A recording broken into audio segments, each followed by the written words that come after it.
Mariano, estuviste anotando cosas. No, bueno, un par de las cosas que surgieron, ¿no? Para retomar. Primero, la cuestión de si ahora es necesario pensar y antes no. Digo, yo decía, hoy más que nunca es necesario pensar. ¿Por qué lo digo? Porque hoy, si no pensamos, morimos. Digo, es tan cruda la realidad, ha devenido tan catastrófico lo que está pasando, que vos en otros momentos del capitalismo, no digo en todos los momentos tampoco, digo, en otros momentos del capitalismo, por ejemplo, anteriores, sería largo esto, pero digo, revolución rusa de por medio y el ciclo de revoluciones que se habla en el siglo XX y los procesos de liberación nacional, etcétera, se constituye un capitalismo con cierto estado de bienestar, como se dice, en donde vos, por ejemplo, podías ser una persona explotada, que viva en un sistema de dominación, pero reproducías tu existencia, ¿no? Ibas, trabajabas un montón de horas, cobrabas un salario, aguinaldo, a mitad de año, a fin de año, ibas de vacaciones, capaz te comprabas tu casa, te comprabas un autito, salías a pasear, etcétera, sin dejar de ser una persona explotada en un sistema de dominación, etcétera. Hoy es tan catastrófico que si no podemos pensar la crudeza del mundo que tenemos, morimos o nos matan. Digo, porque ni siquiera podemos, muchas personas en el mundo, muchas otras sí siguen todavía eso, con salarios, en empleos formales, etcétera, etcétera, pero una gran cantidad de la población mundial tiene esta situación en la que si no pensamos algo en relación al mundo en el que vivimos y algún tipo de salida, vamos muriendo en el camino, ¿no? En ese sentido yo decía, hoy más que nunca es necesario pensar. Bueno, ¿qué quiere pensar? Yo no sé si entraría en la discusión sobre lo masculino, porque del pensar, porque soy de los que piensan, pueden estar en desacuerdo, digo, por eso digo, no entraría en principio porque voy a decir más o menos algo que creo que puede servir para la conversación en relación a el pensamiento como una experiencia que nos singulariza como seres humanos. Entonces no lo pondría en la discusión sobre masculino o femenino, ¿no?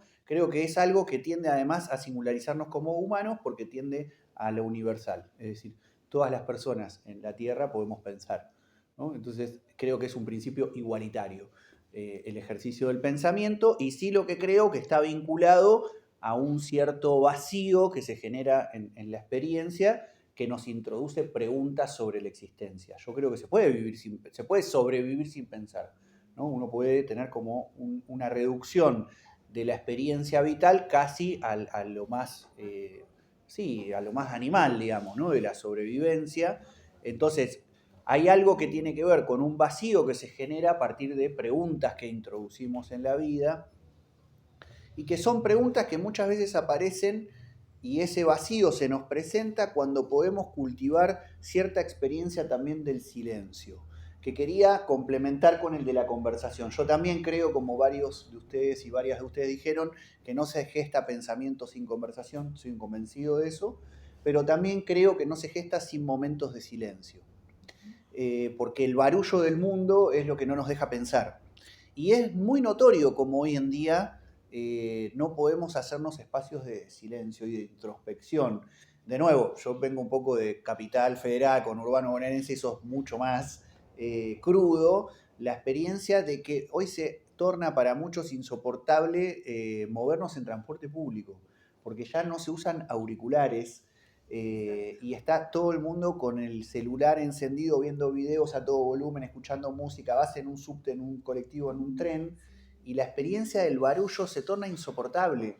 No podés leer, o sea, digo, ese es el mundo de la vida virtualizada en el que vivimos también. No es solo quedarnos en casa muchas veces y hacer muchas actividades en una soledad. Fíjense ustedes, ¿no? Las redes sociales que nos conectan, nos desconectan y nos tienden a lo antisocial, y el momento que podría ser de soledad, que es el que estamos frente a un aparato solas en casa, en realidad no nos permite la introspección, porque estamos todo el tiempo como yendo de una imagen a otra, ¿no? Una imagen en movimiento en otra, a partir de las redes sociales. Entonces, perdón, necesito decir algo porque se me va a ir, sí. Y tiene mucho que ver con lo que vos estás diciendo. Las grandes ciudades generan un tipo de subjetividad, o sea, Sí. que está viviendo, pero son los que influyen en la gran política. Claro. Entonces, ahí tenemos un quilombo, nosotros tenemos un quilombo ahí, porque Porque es esa gente la que está viviendo la gran ciudad, la que después va o no va a la plaza, hace o no hace el gran paro. Sí, sí. Entonces, eso es lo que nos genera una impotencia muy grande, porque Sí. nosotros podemos estar construyendo una subjetividad bastante diferente, viviendo cosas que nos hacen ser de otra manera, pero no movemos un cachito al dial, ¿viste? Sí, después está a ver, bueno, eso, los problemas que aparecen en cada situación singular, a veces por las características de concentración poblacional, etcétera. No olvidemos, yo también viví en una ciudad chica, en un pueblo, incluso no olvidemos el viejo lema de pueblo chico, infierno grande. Digo, a veces para no contraponer... No, está bien, pero a mí que me estén pagando 300.000 pesos de jubilación por mes, me mata. Sí, sí. Y no puedo hacer nada, porque ni siquiera puedo ir a la Plaza del Congreso todos los miércoles a protestar. ¿Entendés? O sea, la gran política se va definiendo allá, pero nos está matando a nosotros. Con acá. el matiz de que yo coincido que acá hay otros, vos y algunos podemos estar produciendo otra subjetividad, pero acá y en todo el interior y en nuestros pueblos gana Milei. Acá también los pibes están metidos en las redes. Con ese matiz, yo también creo que hay diferencias enormes, pero está matizado porque hay mucho en común, digamos, la producción de subjetividad. De hecho, un pibe acá, y yo ahí sumo nomás en la interrupción involuntaria, pero de lo que decía Melvin, si los adultos queremos educar a los pibes, nosotros estamos mucho más fascinados y mucho más metido en la fascinación y en la incomprensión del fenómeno, que es más difícil todavía que nosotros, que algunos pibes que ya se están empezando a aburrir en algún punto, empezando como a necesitar otro tipo de estímulo. No sé de dónde va a salir esa educación, si no va a venir de ellos mucho más que de nosotros, que estamos estupidizados completamente. Sí, no, le sumaría eso y quisiera retomar un poco lo del pensamiento y otras cosas que salieron, pero para cerrar un poco de mi parte alguna idea en torno a esto. Antes le sumaría esto de la cuestión de las periferias, ¿no? Y de lo que se puede o no hacer, yo en eso apelo a un archivo histórico también, que es el 2001, estalla el 20 de diciembre en Capital, pero venía de un ciclo de procesos de luchas que surgieron en lugares muy alejados de las grandes concentraciones urbanas como son Cutralcó, Plaza Huíncul en la Patagonia, Tartagal y Mosconi en Salta, en San Salvador de Jujuy. Es decir, que el proceso de luchas vino desde las periferias. Lo que tuvo de novedad en ese momento es que se introdujo algo que, como dice nuestro querido Raúl Cerdeira, produce un acontecimiento, es decir, mueve el tablero de cómo se piensan y se hacen las cosas, que fueron las puebladas. Es decir, nadie se imaginaba que podía irrumpir una pueblada de desocupados. Lo que se esperaba eran movilizaciones en las grandes ciudades, huelgas de la clase obrera, ¿no?, que estaba empleada y con sindicatos, y de repente surge ese fenómeno en provincias muy alejadas, protagonizadas por familias y no por obreros, ¿no?, que en general eran hombres. Es decir, mucho protagonismo de las mujeres, pero sobre todo inventando algo nuevo. Yo creo que lo que nos falta hoy es eso. No sabemos muy bien qué hacer también porque estamos apelando a dinámicas, repertorios, etcétera, de cosas que están agotadas. Entonces hacemos una marcha, no da resultado, y hacemos otra marcha que tampoco da resultado, y etcétera, etcétera, etcétera. Digo hacemos porque me incluyo. No es que vengo acá a decir, no, a mí se me ocurrió que tengo... Con esta lo bajamos. Con esta, claro. No sé, yo tampoco sé qué hay que hacer. Claro, exactamente. Entonces, conectando con lo que decíamos también de la disputa anímica, hay algo en nuestros ánimos, ¿no?, que están un poco ahí a veces por lo bajo, creo, porque tiene que ver con nuestras dificultades para inventar algo para estos tiempos. Entonces, como no sabemos muy bien qué inventar, reproducimos cosas viejas que no dan resultado y nos desaniman y volvemos y así el ciclo, ¿no? Entonces, ahora ya no me acuerdo quién, porque hubo varias intervenciones, por suerte, está conversada la charla, alguien dijo, ¿no?, de poner un freno de mano. Es una frase también que usaba Walter Benjamin, creo que hace ya un siglo atrás, cuando en sus tesis sobre la filosofía de la historia discutía con otras versiones del marxismo que creían en la idea del desarrollo y el progreso, ¿no? Y que él decía, la revolución es como un freno de mano que se mete en la locomotora de este tren que nos lleva al desastre, ¿no? Fíjense así, un siglo atrás, ¿no? Entonces creo que hay algo ahí interesante para pensar sobre el pensar. Es decir, ¿qué significaría algún tipo de ejercicio de pensamiento? Digo, humildemente me parece, sería un poco echar ese freno de mano a la repetición de la lógica en las que nos vemos inscriptos y que implica hacerse preguntas, meter una incomodidad en la vida, ¿no? Y hacer preguntas que a veces no tienen respuestas, pero que posibilitan eso otro que hablábamos recién, la conversación, ¿no? Y una cierta elaboración en torno, por ejemplo, a qué está agotado y qué diálogo podemos establecer con las nuevas generaciones y qué otras formas de hacer las cosas pueden surgir en base a pensar de otro modo, ¿no? Pues también es muy difícil hacer las cosas de otro modo si no podemos pensar de otra manera. Entonces, yo le sumaría un poquito ahí algunos de los elementos que quedaron dando vueltas de estos tiempos que tienen que ver con la necesidad imperiosa de que pensemos la dispersión, la fragmentación y la inmediatez como características de la vida cotidiana, virtualizada, precarizada, con pluriempleo y otras cosas que salieron, ¿no? Creo que si no podemos pensar algo de eso, vamos a seguir tratando de dar respuestas como si estuviésemos en un mundo que ya no está y que las derechas han captado que se agotó ese mundo y que por eso han tenido una incidencia no solo en la votación, digamos, sino también en esto que veníamos charlando que tenía que ver con las subjetividades más contemporáneas, sobre todo entre las nuevas generaciones. Entonces creo que eso requiere un esfuerzo grande. Obviamente la cuestión tecnologías, etcétera, es un tema que necesitamos imperiosamente pensar críticamente, ¿no? Es decir, no podemos volver, como dice el dicho popular, a la edad de las carretas, ¿no?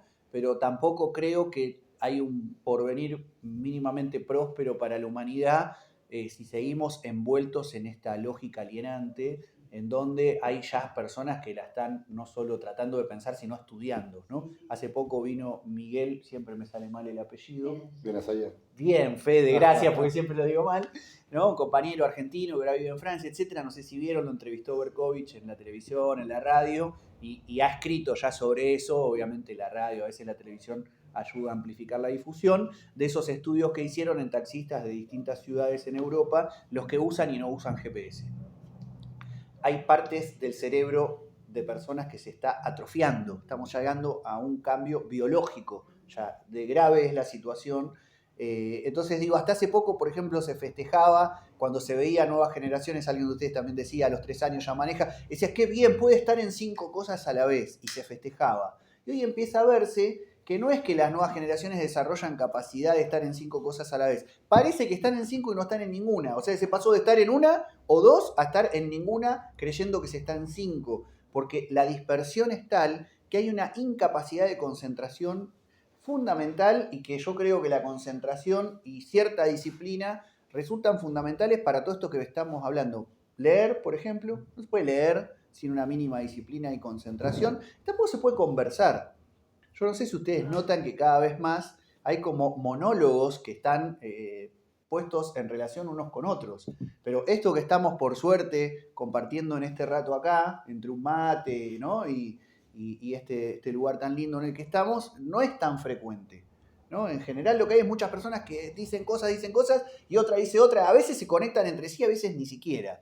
Entonces, ¿no? Claro, la posibilidad de conversar requiere de una cierta capacidad de concentración para escuchar al otro, a la otra, para tratar de elaborar algo en relación a qué puedo responder o qué puedo sumar, ¿no? Qué puedo cuestionar, poder diferenciar entre las cosas con las que estoy de acuerdo y las que estoy en desacuerdo. Es decir, cuestiones medio elementales que parece que hoy en día empiezan a perderse un poco del horizonte y que si no somos capaces de introducir ese freno de mano, esa problematización, etcétera, creo que nos va a costar muchísimo salir de este enredo, ¿no? Hago el mismo camino que hiciste, volver a lo del pensar y algunas propuestas de qué hacer. A ver si sale algo, porque si no, una es, estoy pensando en qué es pensar para algunos de los pensadores que a mí me hicieron pensar. No te di el nombre, bueno. Estoy acostumbrado. Sí, no, iba a hablar de esto. Te estaba escuchando y me olvidé de ponerle el agua. De lo vacío y lo lleno quería hablar. Mirá cómo te estoy prestando atención que apoyé sin ponerle agua. Heidegger decía que pensar era, con el cual tengo 1000 diferencias, pero pensar era abrirse a la afuera, digamos, es más complejo como Heidegger, pero básicamente es que vivimos en general en un adentro permanente, por eso abrirse a la afuera, a una afuera en serio, es un desafío que por eso también coincido con eso, las conversaciones, yo confieso esto y no es para que nadie dice, porque algunos son amigos, entonces uno dice, pero muchas conversaciones vengo como medio aburrido, digamos, como que se dan, podés juntarte con otro, hacer incluso una asamblea con otro, y parece que estás haciendo algo, y te da con la sensación de que no hablaste, no conversaste, digamos, no pensaste. Entonces, creo que sí está bueno dar dispositivos que abran, che, acá vamos a pensar, bueno, entonces, como salir de, tenemos que ir, ¿vamos a la marcha o no vamos a la marcha? Bueno, no, acá no pensamos si vamos a la marcha, vamos a pensar nuestra subjetividad. Bueno, eso por un lado. Por el otro también Heidegger decía que se piensa en el aburrimiento. Y eso también es una característica que hoy nos cuesta aburrirnos con el sobreestímulo. Y en eso entramos medio que todo, porque tenemos un montón de cosas para hacer. No, igual los pibes, las nuevas generaciones, el aburrimiento es algo que está muy ahí porque nada te termina llenando. No, ya sé, sí, claro, pero no te llena, pero el estímulo se llena con otro estímulo. No, sí, lo tenés constante, pero la sensación de que no hay no hay profundidad, entonces es como... Sí. Pero eso es lo contrario, tal vez al aburrimiento justamente. Sí, yo le quería hacer una cosita mínima también, y seguimos igual, pero digo sobre esto para no olvidar también, seguir un poquito el hilo, que es esto que decíamos respecto de los cuerpos y la cuestión emocional y como contrapuesto al pensar. Yo lo que estoy notando también es como un cambio de época en relación a que veníamos como de una especie de hiperracionalismo en las tradiciones emancipatorias, ¿no? La cuestión de la conciencia, la crítica sesuda, etc. Entonces hubo como un movimiento de la crítica que fue, che, se nos pierde un poco el cuerpo, ¿no? Se nos pierde un poco la cuestión de la afectividad, etc. Y ahora creo que quizás estamos entrando como una especie de contramovimiento de todo eso, porque en realidad el capital, la lógica de dominación, de explotación del mundo, lo que promueve es que le prestemos atención a nuestros cuerpos, a las emociones. Nunca nos dicen pensá. ¿Se dieron cuenta que cada vez más es tu cuerpo, anda al gimnasio? Entonces, como hay como una especie de captura ahí, no digo que haya que abandonar esto, lo que digo es que hay que también prestarle atención y lo vienen pensando muchas pensadoras que he leído en el último tiempo, Silvia Federici, Nancy Fraser, digo, Verónica Gago, compañeras que desde los feminismos vienen tratando también de abordar esto, de decir, che, ¿qué está pasando? Que algo que era parte de nuestras banderas, hoy también hay como un fetichismo de eso y una apropiación por parte del sistema que te dice, sí, cultiva tu cuerpo, prestale atención a tus emociones, etcétera, etcétera, porque eso lo que hace es permitir la reproducción del mundo tal como lo estamos viviendo. Entonces creo que ahí se requiere como una intervención fuerte en el sentido de cuerpo, afectividad y pensamiento, ¿no? Me parece que ahí hay algo de eso. Yo quiero caer